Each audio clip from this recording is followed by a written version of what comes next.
Glória a Deus. Quero convidar você a abrir sua Bíblia no Evangelho de João, capítulo de número 6. João, capítulo 6.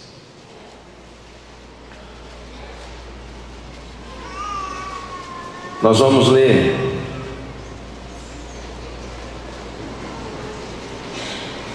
a partir do versículo 66. João, quarto Evangelho, capítulo 6. Veremos a partir do versículo 66. Hoje pela manhã tivemos uma palavra poderosa, abençoada. Pastor Arilson falando a respeito do senhorio de Jesus, com as aplicações na vida de Zaqueu, na experiência que Zaqueu teve. Foi um tempo muito gostoso, palavra abençoada hoje de manhã lá no culto. A minha vontade é de fazer o roteiro para a semana daquilo que você pregou, viu, Nilson? E não do que eu vou pregar, né? Bom, vamos ver também de repente. João 6, versículo 66 em diante, nos diz assim: à vista disso, muitos dos seus discípulos o abandonaram e já não andavam com ele. Então perguntou Jesus aos 12: porventura quereis também vós outros ir embora, retirar-vos? Respondeu-lhe Simão Pedro: Senhor, para quem iremos? Tu tens as palavras de vida eterna, e nós temos crido e conhecido que tu és o Santo de Deus. Até o versículo 69. Nós vamos pegar emprestado o título, o nome, o tema da música que foi entoada, que é baseada nessa passagem e em outras passagens bíblicas. E nós vamos intitular essa mensagem: para onde eu irei? Para onde eu irei? Quando eu ouvi essa música a primeira vez, né? A gente precisa ir por partes, localizando na Bíblia cada passagem, cada situação, porque fala de algumas coisas no primeiro momento que parece que a gente não sabe o que significa, mas cada expressão, principalmente do refrão dessa canção que nós acabamos de entoar, tem um significado bíblico, tem uma representação na vida de alguém que foi chamado por Deus para seguir a Ele, de alguém que foi chamado por Jesus para ser seu discípulo. Então nós vamos conversar um pouquinho sobre esse tema: para onde eu irei. Para a gente poder entender o que é que está acontecendo aqui, a gente precisa falar um pouquinho do início do capítulo 6. Esse texto, da parte do homem natural, da parte do ser humano, ele é um tanto quanto emblemático e traz, num primeiro momento, uma controvérsia no âmbito humano. Por quê? Capítulo 5 do Evangelho de João, Jesus havia acabado de multiplicar pães e peixes no deserto. Você conhece o texto bíblico, conhece a passagem, sabe dos detalhes, o que é que aconteceu. A gente tem duas narrativas de multiplicações de pães e peixes em dois momentos específicos. Essa do Evangelho de João, no capítulo 5, traz bastante detalhes, bastante coisas interessantes que servem de aplicação para a nossa vida, que fundamentam a nossa fé, que fortalecem a nossa fé na nossa relação com Deus. Termina o capítulo 5, vem o capítulo 6.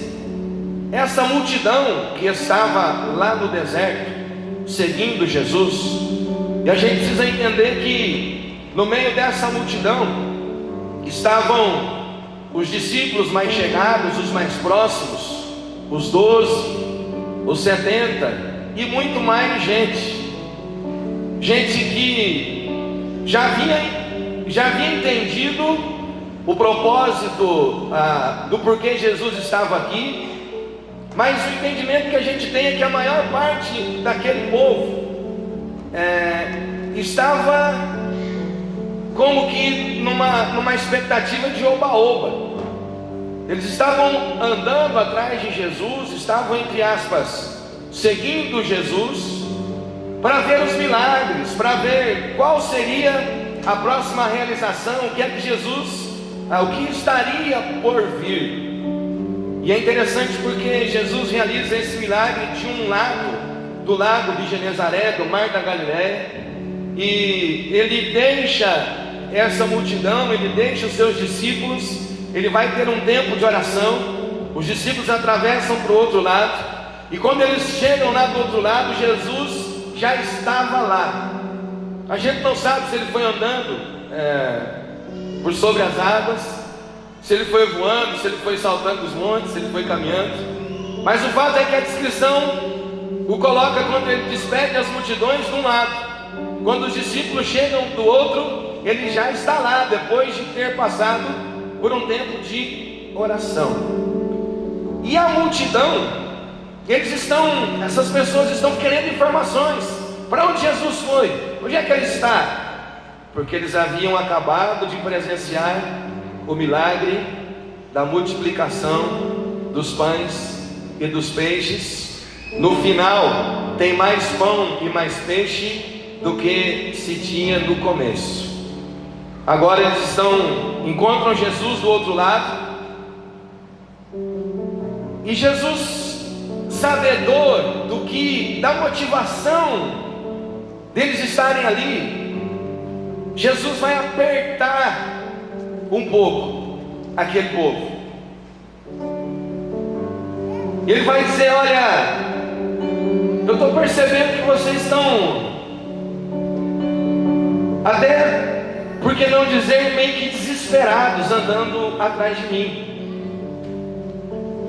Mas eu sei qual é a motivação, eu sei o porquê que vocês estão reagindo assim, eu sei porquê que vocês, na sua quase totalidade, estão correndo atrás de mim. Eu sei. Jesus diz a eles: olha, vocês estão correndo atrás de mim porque vocês me viram multiplicar pães e peixes no deserto. Jesus deixa bem claro para eles que ele sabia da motivação. Vocês estão vindo atrás de mim, não é porque vocês querem compromisso comigo, não é porque vocês querem me confessar como Senhor e Salvador, não é porque vocês entenderam o propósito de Deus na minha vida. Está muito claro, vocês estão nesse desespero aí porque vocês querem então somente pão e peixe. Vocês querem apenas a provisão, a necessidade de vocês, suprir as necessidades supridas. Só que o que eu vim propor, o que eu vim trazer, a minha relação com vocês, a minha proposta, é algo muito maior, é algo muito mais forte, é algo que vai além dessa questão. Eu até posso continuar multiplicando pães e peixes na vida de vocês. Só que vocês precisam trabalhar por uma comida que não é perecível. Vocês precisam trabalhar, vocês precisam buscar, não essa comida aqui da terra. Vocês precisam buscar o maná que vem do céu, a comida que vem do céu. Ele está falando dele, está falando de si. E ele vai discorrendo a respeito disso. E ele introduz a temática do pão vivo que desceu do céu. Os judeus conheciam a história, a tradição, e eles então, e aí é que entra a questão da controvérsia do texto, não da parte de Deus e não da parte de Jesus, mas da parte dos homens, porque eles vão indagar Jesus dizendo: olha, não adianta você dizer a nós que você é o pão vivo que desceu do céu. Sabe por quê? Quem nos deu o pão verdadeiro que desceu do céu foi o nosso pai Moisés. Eles nem falam que foi Deus, eles falam que foi Moisés. Moisés foi quem nos deu o pão que desceu do céu, aquele pão lá do deserto, aquele maná, o pão que Deus derramou nos dias de Moisés. Aquele era o verdadeiro pão que desceu dos céus.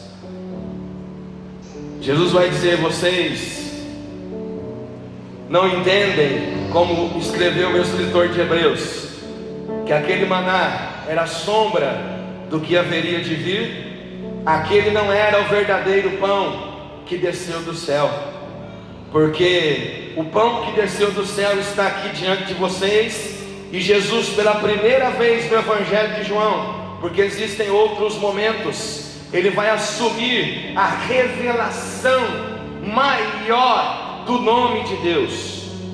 Quando Moisés vai ser enviado por Deus para o Egito para libertar o povo do Senhor, Moisés diz: Deus, tudo bem, eu até me proponho a ir lá, mas existem alguns deuses que são adorados no Egito, e para que eu chegue lá e proclame essa palavra, eu preciso saber em nome de qual Deus eu vou falar. E Deus então traz a revelação do seu nome, que é impronunciável. Mas lá Deus disse: você vai chegar lá e vai dizer que o grande eu sou, ou eu sou o que sou, é quem te enviou. E o judeu conhecia muito bem essa revelação do nome de Deus. E agora Jesus vai aprofundar a temática do pão vivo que desceu do céu. Ele não só disse que aquele lá do deserto não era o verdadeiro pão, ele agora está dizendo que ele é o pão vivo que desceu do céu. E ele vai assumir esta palavra que pertence a ele. E ele vai dizer: olha, eu sou. Eles de imediato se lembram do que Deus disse a Moisés. E eles então começam a considerar por blasfêmia, por afronta. Onde é que já se viu? Nós conhecemos Jesus, ele é filho de Maria, de José, é filho do carpinteiro, ele veio de Nazaré e de lá não pode vir coisa alguma de grande expressão. Nós conhecemos ele, nós conhecemos você. Como é que agora você vem dizer que você é o pão vivo que desceu do céu? E Jesus vai argumentando, chamando aquele povo para o compromisso de vida com ele. Depois você pode ler o texto na sua casa, que tem muitos detalhes, porque nesse texto tem uma aplicação para a ceia também, porque ele vai falar que a sua carne é o pão, e que o seu sangue é o vinho. E ele vai dizer que quem não come a carne dele não tem parte com ele, e quem não bebe do seu sangue também não tem parte com ele. Lá no início da igreja, época da igreja primitiva, as autoridades entendiam que os cristãos eram canibais, porque eles faziam menção de comer a carne e beber o sangue do Senhor Jesus. Mas isso não é de maneira literal. Foram perseguidos por isso, serviu de argumento das autoridades contra eles. É dessa época aí, principalmente quando o imperador romano Nero prendia os cristãos e os perseguiam, é dessa época que eles elaboraram o credo apostólico.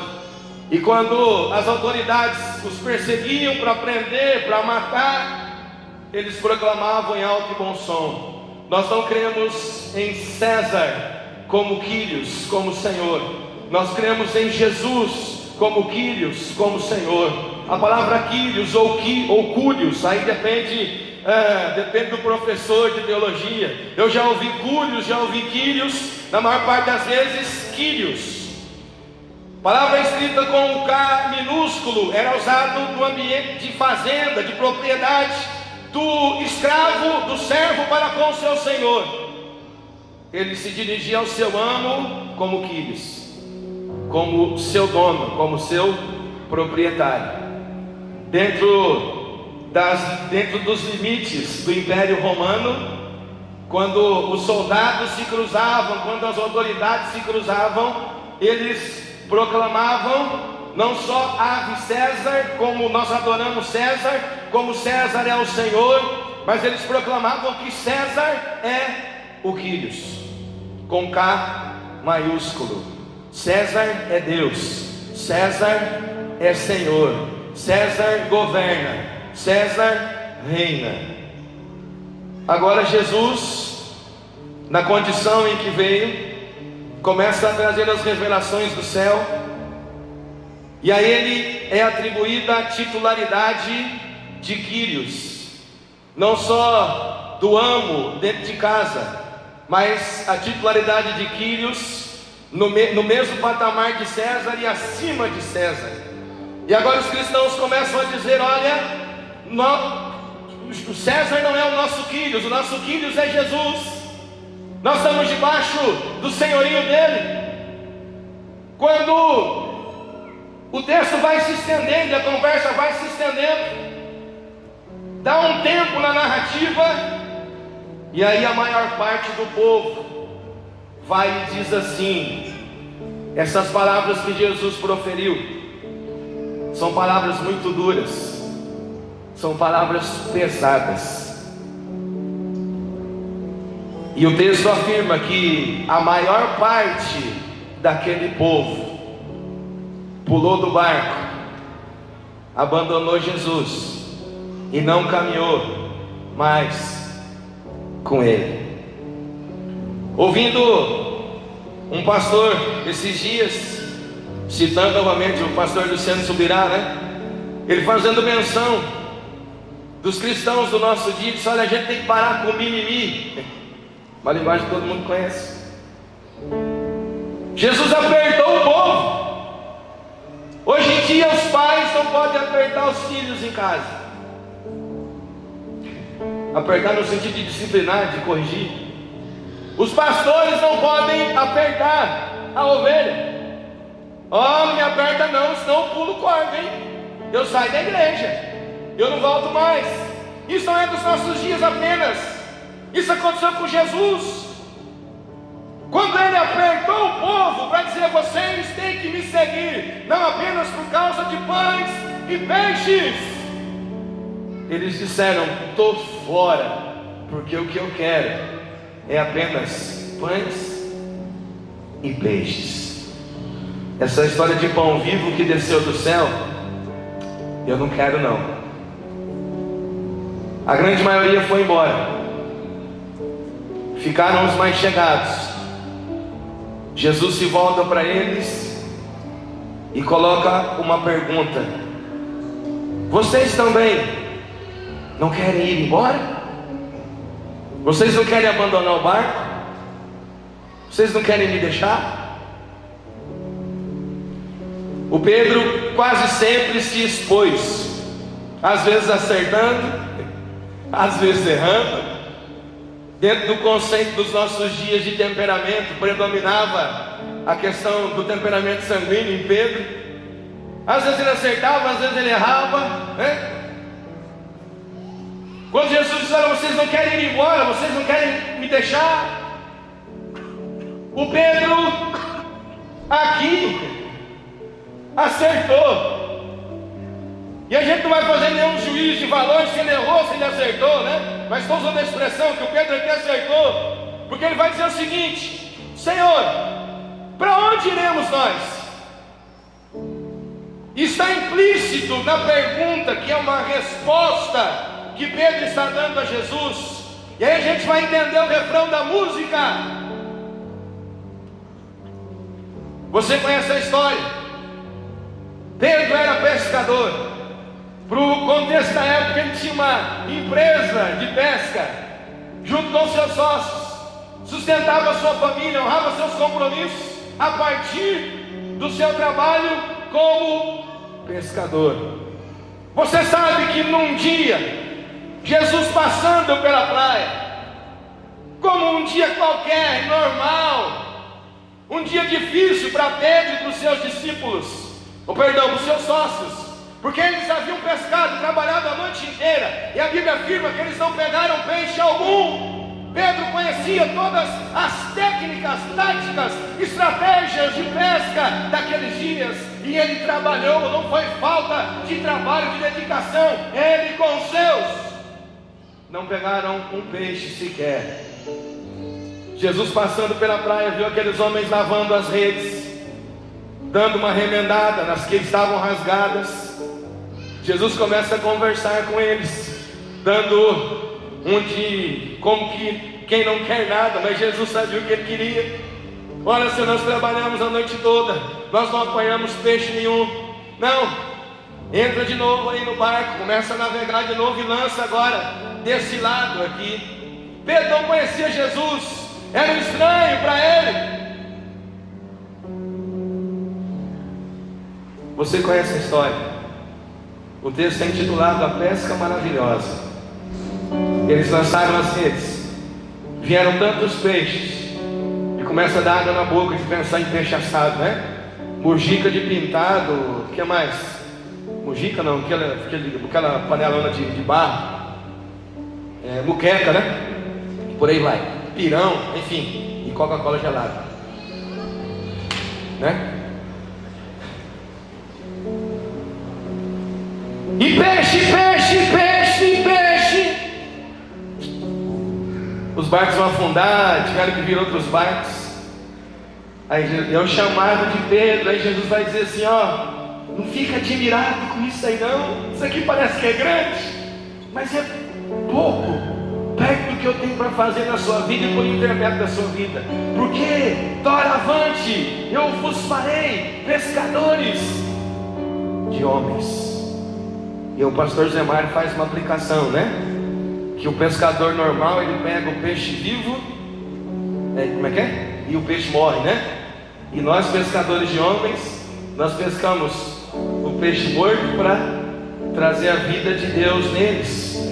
E Jesus está dizendo isso a Pedro: ó Pedro, venha após mim que eu vou te fazer pescador de homens agora. Imagine a cabeça de Pedro: rapaz do céu, se aqui com peixe foi assim, como é que é esse negócio aí de pescar homem? Deve ser um trem muito doido, muito louco e tal. Restante, estamos juntos, galera, ó. Deu aquela assoviada, eu não vou assoviar porque eu não sei assoviar, do jeito que a galera assovia, né? Galera, bora lá, vamos largar tudo, abandona tudo aí, larga os barcos, as redes, deixa tudo aí, porque agora nós vamos seguir Jesus, e nós vamos aprender, nós vamos ver como é que é esse trem aí de pescar homens.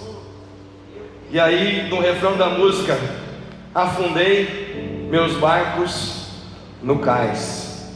Ou seja, eu não vou voltar mais pescar, eu não vou voltar mais pegar os barcos e vou voltar a jogar. Não, agora acabou. Tem outras passagens dos discípulos, a gente não vai conseguir fazer aplicação em todas elas, mas Pedro está dizendo: Senhor, nós deixamos tudo, nós não temos para onde voltar. Está aqui implícito aquilo que Jesus disse: aquele que lança a mão do arado e olha para trás não é digno de mim. Não é digno de mim. Existe um texto lá de Hebreus, capítulo 10. Eu não me lembro agora o termo lá do grego, mas estava estudando esses dias. Aparecem 3 termos lá no capítulo 10 de Hebreus, que vão falar de paciência, de perseverança e de fé. E o escritor de Hebreus, escrevendo aos irmãos, vai dizer que eles tinham necessidade de paciência, de perseverança, e que eles deveriam viver pela fé. Pedro diz: olha, nós não temos para onde voltar, Senhor. Nós não temos para onde voltar na nossa caminhada com Deus. E a gente não precisa, nós não podemos enganar, irmãos, irmãs, povo de Deus. Nós não podemos nos enganar. Deus nos prova para que a gente saia aprovado da prova. Se você depois for ler na sua Bíblia Deuteronômio capítulo 8, você vai ver que Deus vai falar com o povo de Israel para explicar para eles o porquê que Ele os levou para o deserto. Deus explicou para Israel. Poderia ter sido um caminho muito mais curto, mais fácil, mas nós não teríamos a história que a gente tem, e os milagres que aconteceram lá e que acontecem todos os dias a partir daquela história. Deus vai dizer lá no capítulo 8 do Deuteronômio: foi com o propósito de provar vocês, de provar a fé, a confiança, de provar o que estava no coração de vocês a meu respeito. Para onde iremos nós? Nós não temos para onde ir. Quem sabe você, meu irmão, minha irmã, tem um chamado de Deus na sua vida ministerial. Deus te chamou, quem sabe para ser um pastor, uma pastora, um evangelista, um missionário, uma missionária. Quem sabe você tem um chamado numa área específica, no sentido profissional. Eu me lembro de um testemunho de um irmão que foi trabalhar em Brasília como assessor do gabinete de uma deputada de um determinado estado. E lá nesse gabinete, trabalhando com um senhor que era evangélico, que servia a Deus. No começo não tinha muita amizade, não conhecia, mas ele começou a narrar o fato para nós que todos os dias, quando o dia de trabalho ia terminando, aquele senhor começava a chorar. Mas ele não tinha muita intimidade, ele então não abordava, não perguntava o porquê, não puxava assunto. Depois de um tempo de fazer amizade e tal, de ter mais liberdade, esse irmão se chama Daniel. E ele foi e perguntou para esse Daniel: olha, eu percebi desde quando eu comecei a trabalhar aqui, que todos os dias por volta desse horário, o senhor começa a chorar. E é um choro assim, né, derramado e tal. O que é? Algum problema? O que é? E levou um certo tempo para esse senhor conseguir controlar o choro. E ele começou a testemunhar da sua vida quando ele era mais novo, na igreja, servindo ao Senhor, das orações que ele fazia: Deus, usa a minha vida, eis-me aqui, Senhor, me envia. E lá na sua juventude, Deus o chamou para a obra, Deus o chamou para o ministério. Ele que por muitas vezes orou pedindo para que Deus o enviasse, ele que por muitas vezes disse: Deus, eis-me aqui. O tempo foi se passando, ficou evidente a capacitação e o chamado de Deus na vida dele. Só que em virtude de estudos da vida, dele priorizar outras coisas. Não, primeiro eu vou fazer faculdade, depois fez faculdade, se formou, casou, família e tudo mais e tal. Os anos se passaram, o chamado ficou para trás.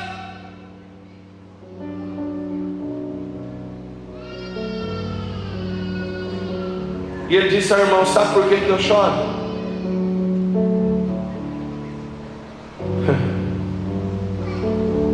É porque, como Jeremias, eu tenho um fogo encerrado dentro do meu peito, que queima todos os dias.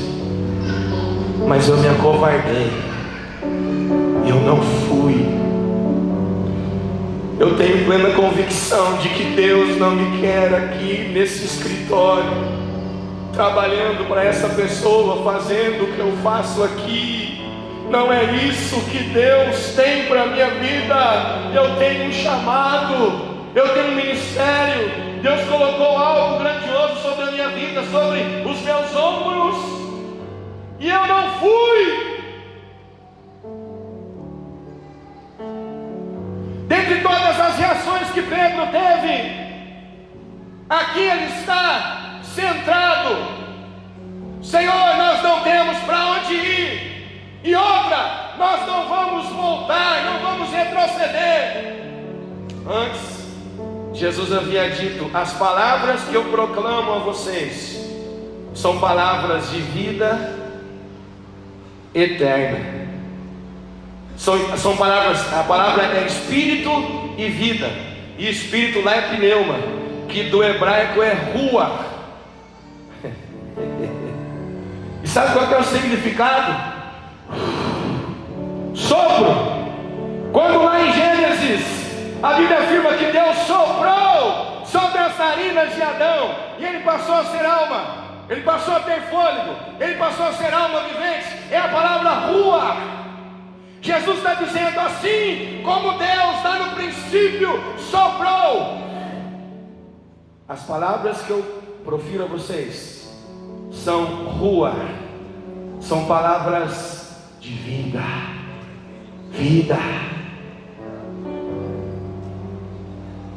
palavras de vida eterna. Para onde iremos nós? Nós não temos para onde voltar. Nós afundamos os barcos, nós jogamos as redes. Senhor, nós não estamos entendendo nada, mas nós vamos continuar contigo. Hashtag tamo junto, tamo junto, tamo junto, tamo junto, tamo junto, tamo junto. Vamos continuar na caminhada. Para onde iremos nós? Nós não temos para onde ir. Somente o Senhor tem palavras de vida eterna, e nós temos crido e conhecido que Tu és o Santo de Deus. Talvez você vai dizer assim: mas eu não tenho discernimento de um chamado ministerial na minha vida. Tem muita gente nos nossos dias que tem. O pessoal do louvor pode vir fazendo um favor. Tem muita gente fugindo de vários chamados.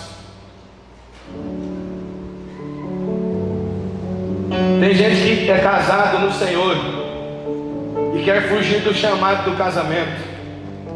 O esposo não quer cumprir o chamado dele como esposo. A esposa não quer cumprir o chamado dela como esposa. Os pais não querem cumprir o chamado deles como pais na vida dos filhos. Os filhos não querem cumprir o chamado deles como filhos na vida dos pais. Do âmbito ministerial, são tantas as áreas que Deus tem nos capacitado, tem nos enviado e tem nos colocado. Por muito menos, irmãos e irmãs, certamente você em algum momento já pensou: eu vou abandonar tudo, minha célula, vou largar de mão. Meus discípulos, minhas discípulas, vou, no português bem simples aí do popularzão do povo, né? Vou sortar. A gente quer abandonar. E é interessante isso, que a gente nem ora nem pede direção de Deus e tal. E sabe o que é mais interessante? Que tem gente que fala assim: se eu tiver que pagar um preço, eu vou pagar o preço. Imagina você todo santo dia tendo que: Deus, eu nem tenho coragem de olhar para o céu, de levantar os olhos para o céu, de tanta vergonha que eu tenho, porque eu falei que ia pagar o preço, mas eu nem sabia que eu estava falando da boca para fora. O Jeremias falou: eu não quero pregar mais não, vou parar com esse negócio aí. Aí ele vai e diz: não tem como, porque tem um negócio que arde, que queima aqui dentro de mim.